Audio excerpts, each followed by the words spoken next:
So today I thought I would continue my sketchbook studies, and I'm working on a sketchbook. It's a 93-pound weight, so it's not 100% rag. I've got the corners taped down because they'll buckle up on me if I don't. And I thought I'd paint a loose tree. Now, if I was doing a little illustration in here, a little painting, I probably wouldn't have to tape the corners down. But I'm going to put a lot of water on here. I'm going to see what this paper can handle. But I thought I would do a tree. Just a loose tree, and I'm just going to lightly sketch in the trunk, the main trunk, indicate the start of some branches,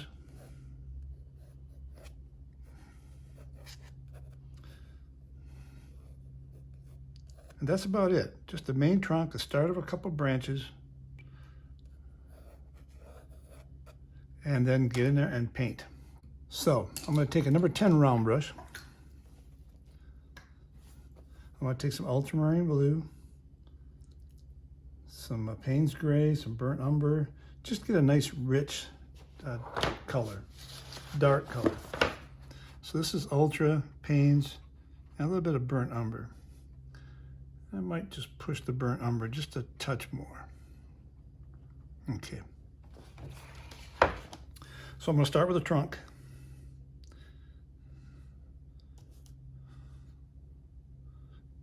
Again, using this number 10 round brush. I want to keep this what I call really juicy, nice and wet, and I'm hoping this paper will allow me to lay most of this in and then get in there with some big brushes and still be able to loosen this up. Because I don't want this to be too tight, too stagnant looking of a tree. I want it to be just really a spontaneous looking tree. So I'm going to switch to a number 6 round brush. These are all synthetic brushes. I've got a few Kolinsky Sable brushes, and they're great, but you can do an awful lot with some great synthetic brushes. You don't have to go out and spend a fortune.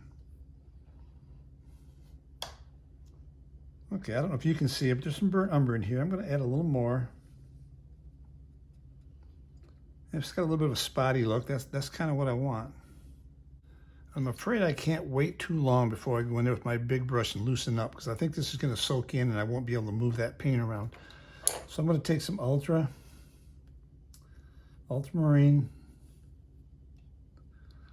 maybe a little yellow ochre with it.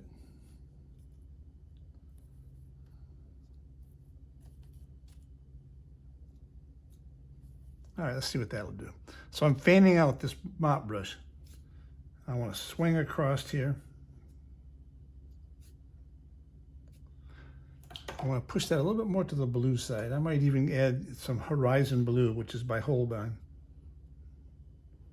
Now I'm going to add more water because I don't want it to be quite that strong. The edges, I don't want the edges quite that strong.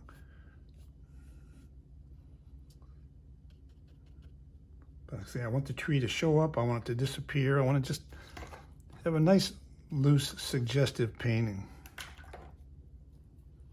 Here again, I'm going to fan this out.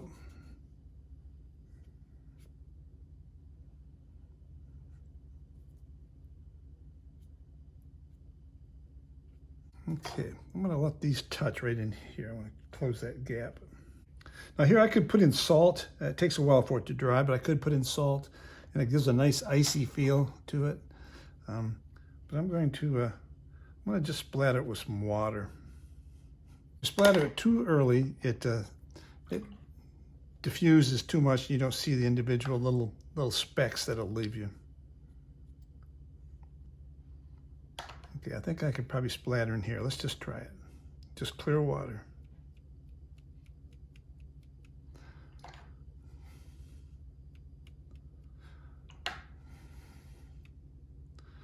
And my brush still has a little color in it, but that's all right.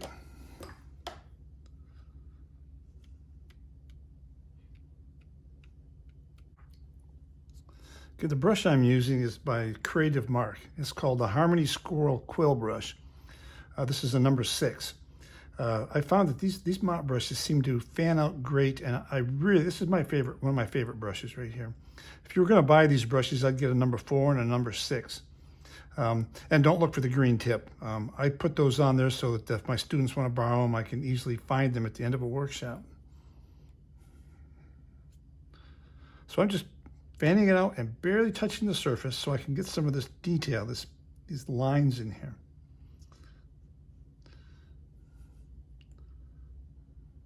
Get a little more blue in that area.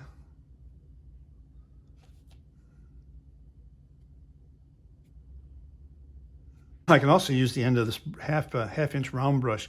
It's got the beveled end on it. And it's great for scraping out branches. Let's just try to put a few in here. Again, you got to know the right time to do this also. If you do it too soon, it'll fill back in. And if you don't have it turned just right, instead of separating the color, it creates a little trench where it fills in with dark color. So you have to learn how to turn this handle. But it gives a little relief from all the darks doing this. I think I'm going to go in there with some burnt sienna. It's a little more on the red side. Yeah, that's kind of nice, especially nice with the blue, because this leans towards the orange side of the color wheel, and the complement of orange is blue, so these kind of work really nice together.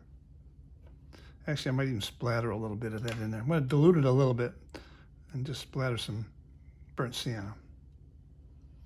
Just kind of looking at it for composition right now. Do I need any relief in here? Does it seem all right?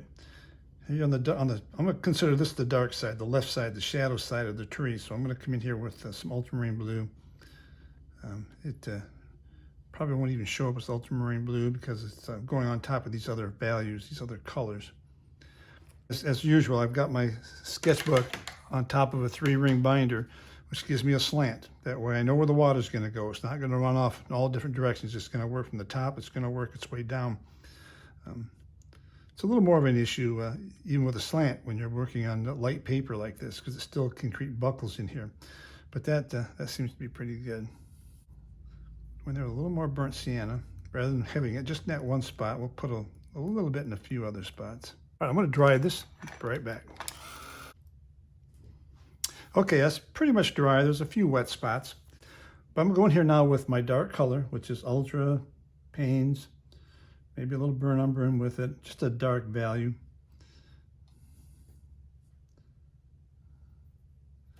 And I'm going to put in some more branches in here. So let's just kind of come in here. I'm kind of letting that determine where the branches start and stop. It just kind of adds a little depth to the painting. These branches that are going behind this shape, why, I don't know. It just looks good.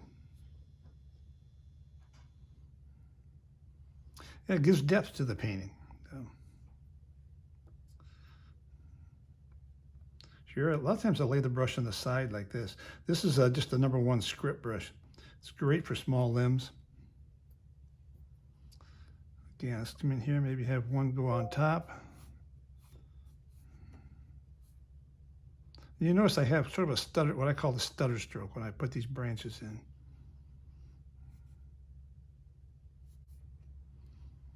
So this is really kind of interesting like that.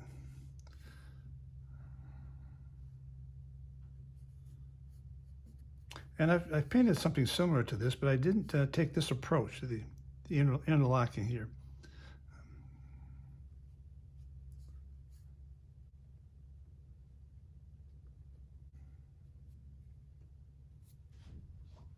And I've scraped out branches in here, so they're very light in value, but that doesn't mean I can't come out here with a darker value.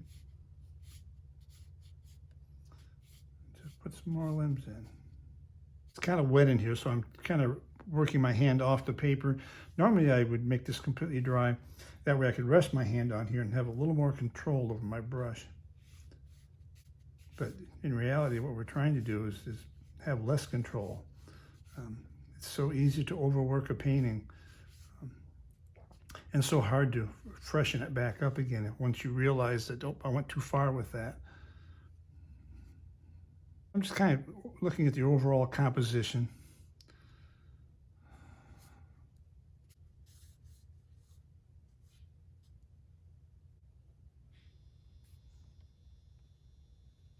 I'm looking at just putting in some interesting little shapes.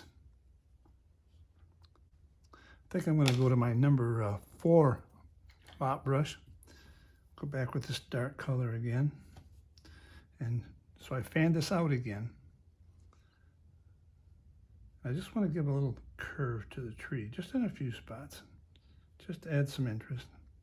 It gives a little bit of form to the tree. The biggest problem is learning when to stop, when to put your brushes down. If you find yourself kind of hovering over your painting with paint on your brush and trying to find a spot to put that color, your best to put your brush down, because you're probably done and you're about to overwork it. So if you find yourself hesitating, stop and at least take a fresh look at it and see if what you're going to do is really going to help the painting, or is it going to take it that one step too far. Take some ultramarine blue. Just want to put something in here coming off this tree. It's a little bit weak in value, so I'm just going to add a little more ultramarine blue. So I'm to that point right now where it's, do I keep going or do I just call it done? I want to get a lighter value in here that can kind of tuck behind these darker branches. So if I go lighter in value, it feels like it's farther back in the painting. I think that looks pretty good. Maybe just a few more darks in here.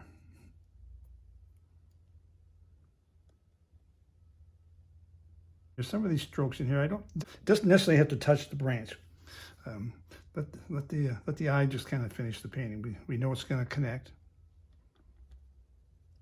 Going a little darker here, so this transitions a little bit better from the dark tree to this ultramarine blue.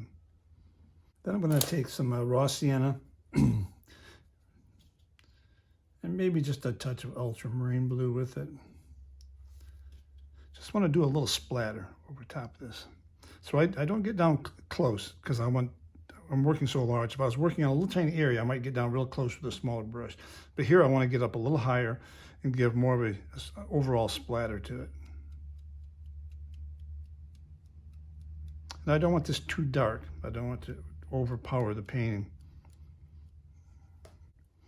All right, let me dry this again. Okay, it's pretty dry right now. A few little wet spots. But then I'm going to take a flat brush. I'm going to come in here and pull a little highlight. I'm going to pull color out with this flat brush. Maybe have this branch come out of the main body of the tree here. I've got the light coming up from the upper right. That's at least it feels like to me. I think what I'm going to do is I'm going to have the light hit this branch right here.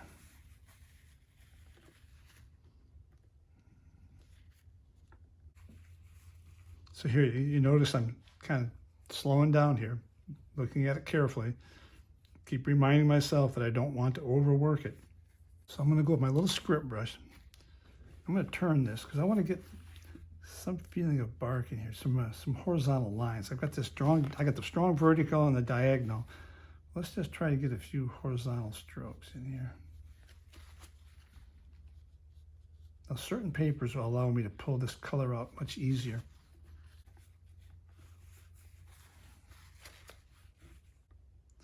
Now, if I want those to feel like it's rough bark in that area, I can take a little darker value and go underneath these light shapes I just pulled out. It makes it feel like there's dimension there. I'm going to go in this area here also. Flat brush, damp, not soaking wet, just damp.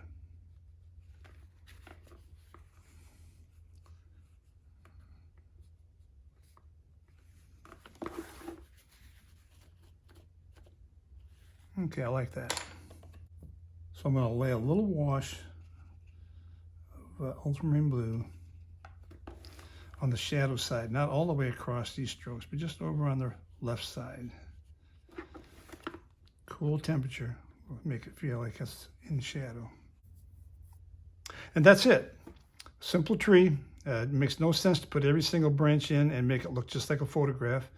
I did that for years, and just much more fun to look at when you can get some bold strokes in there, adjust your colors, play with splatter.